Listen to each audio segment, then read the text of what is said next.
வங்கக்கடலில் குறைந்த காற்றழுத்த தாழ்வு பகுதி உருவானதாக இந்திய வானிலை ஆய்வு மையம் தகவல். காற்றழுத்த தாழ்வு மேலும் வலுவடைந்து மேற்கு வடமேற்கு திசையை தமிழகம் நோக்கி நகரும் என கணிப்பு.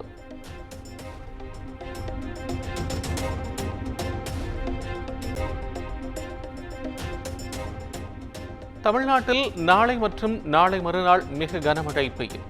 வானிலை ஆய்வு மையம் ஆரஞ்சு அலர்ட் விடுப்பு.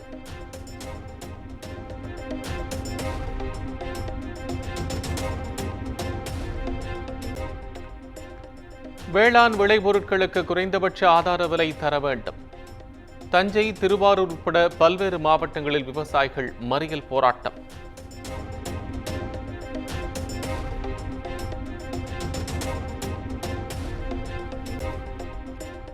ஒரே நாடு ஒரே தேர்தல் நடைமுறைக்கு எதிராக ஜனநாயக சக்திகள் ஒன்று சேர்ந்து போராட வேண்டும். நாட்டின் அரசியலை மொத்தமாக மாற்றும் அச்சுறுத்தலுடன் வரும் மசோதா என்றும் முதலமைச்சர் மு.க.ஸ்டாலின் எக்ஸ் தளத்தில் பதிவு.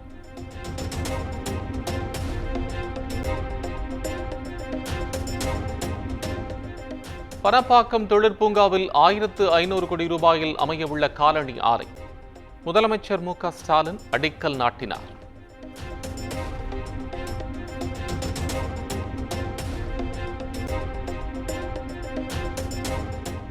அரசியலில் எதிர்கால திட்டம் குறித்து விரைவில் அறிவிப்பேன். தமிழக வெற்றிக் கழகத்தில் இணைவீர்களா என்ற கேள்விக்கு ஆதவ் அர்ஜுனா பதில்.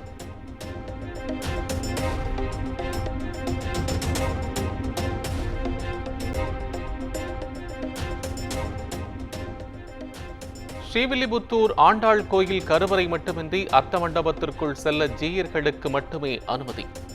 இளையராஜாவை தடுத்து நிறுத்தியது சர்ச்சையான நிலையில் கோயில் நிர்வாகம் விளக்கம்.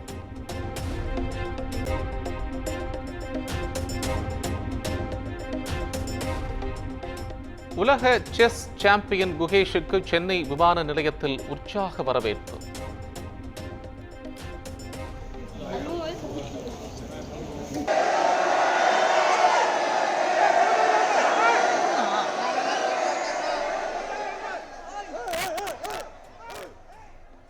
தமிழ்நாடு அரசு சார்பில் ஏற்பாடு செய்யப்பட்ட ஸ்பெஷல் காரில் அழைத்துச் செல்லப்பட்ட நிலையில் நாளை பாராட்டு விழா.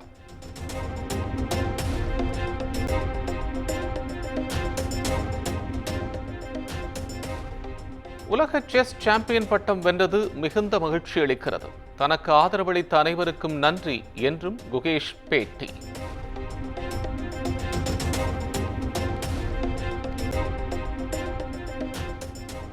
ஆரஞ்சு போட்டாலும் சரி, ஆப்பிள் போட்டாலும் சரி, செம்பரம்பாக்கம் ஏரி தாங்கும். ஏரியை ஆய்வு செய்த பின் நீர்வளத்துறை அமைச்சர் துரைமுருகன் பேட்டி.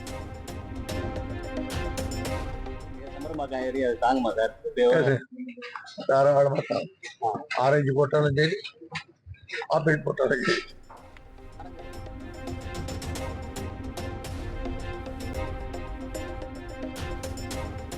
காஞ்சிபுரம் மாவட்டம் உத்திரமேரூர் ஏரி நிரம்பியதால் பாதுகாப்பு கருதி திறப்பு. வெள்ளத்தில் தரைப்பாலம் அடித்துச் செல்லப்பட்டதால் 10க்கும் மேற்பட்ட கிராமங்களின் தொடர்பு துண்டிப்பு.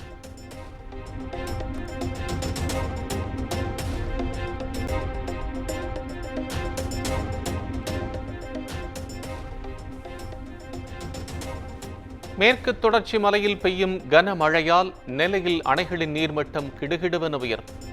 பாபநாசம், மணிமுத்தாறு, சேர்வலாறு அணைகளின் நீர்மட்டம் உயர்ந்தது.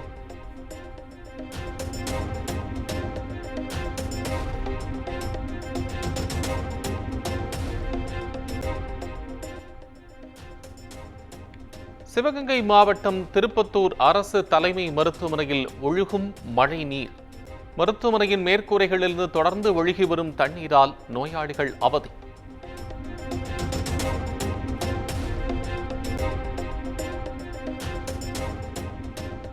வருகிற 24ஆம் தேதி கன்னியாகுமரி மாவட்டத்திற்கு உள்ளூர் விடுமுறை. கிறிஸ்துமஸ் பண்டிகைக்கு முந்தைய நாளை ஒட்டி ஆட்சியர் அழகு மீனா அறிவிப்பு.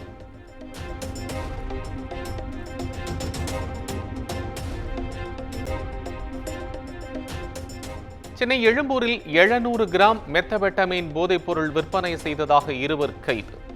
அஸ்ஸாமிலிருந்து கடத்தி வந்தபோது கையும் களவுமாக பிடிபட்டனர்.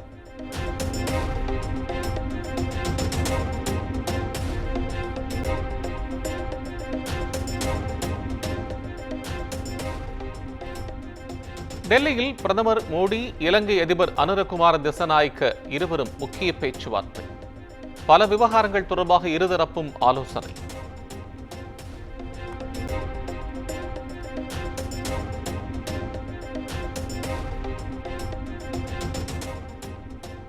இந்திய இலங்கை கடல் எல்லையில் தமிழக மீனவர்கள் கைது விவகாரம். அதிபர் அனுரகுமார திசநாயக்கவிடம் பிரதமர் மோடி பேசினாரா என கேள்வி.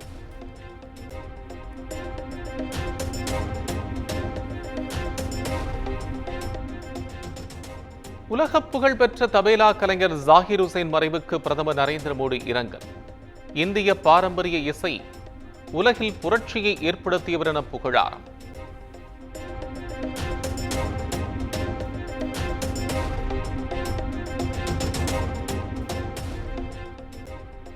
ஐன்ஸ்டீன் மவுண்ட் பேட்டனுக்கு முன்னாள் பிரதமர் நேரு எழுதிய கடிதங்களை திருப்பி வழங்க வேண்டும். மக்களவை எதிர்க்கட்சித் தலைவர் ராகுல் காந்திக்கு மத்திய அரசு வலியுறுத்தல்.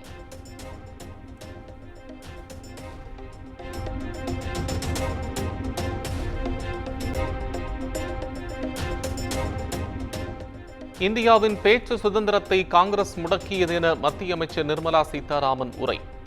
எதிர்ப்பு தெரிவித்து மாநிலங்களவையில் எதிர்க்கட்சிகள் வாக்குவாதம்.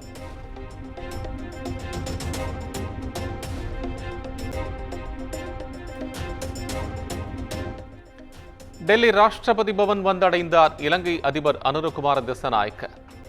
குடியரசுத் தலைவர் திரௌபதி முர்மு, பிரதமர் மோடி கூட்டாக வரவேற்பு.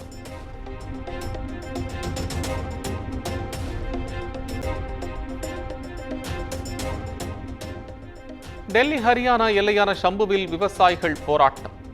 பாதுகாப்பு பலப்படுத்தப்பட்ட நிலையில் டெல்லி சலோ பேரணிக்கு காத்திருப்பு.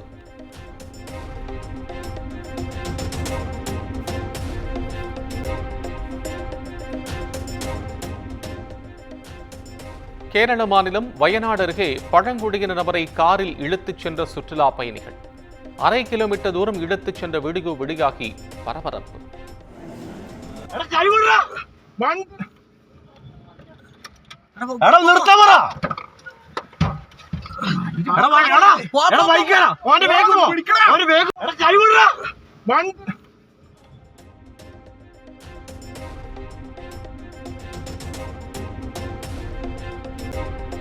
காசாவில் இஸ்ரேல் கொடூர தாக்குதல். பெண்கள், குழந்தைகள் உட்பட 69 பேர் பலி.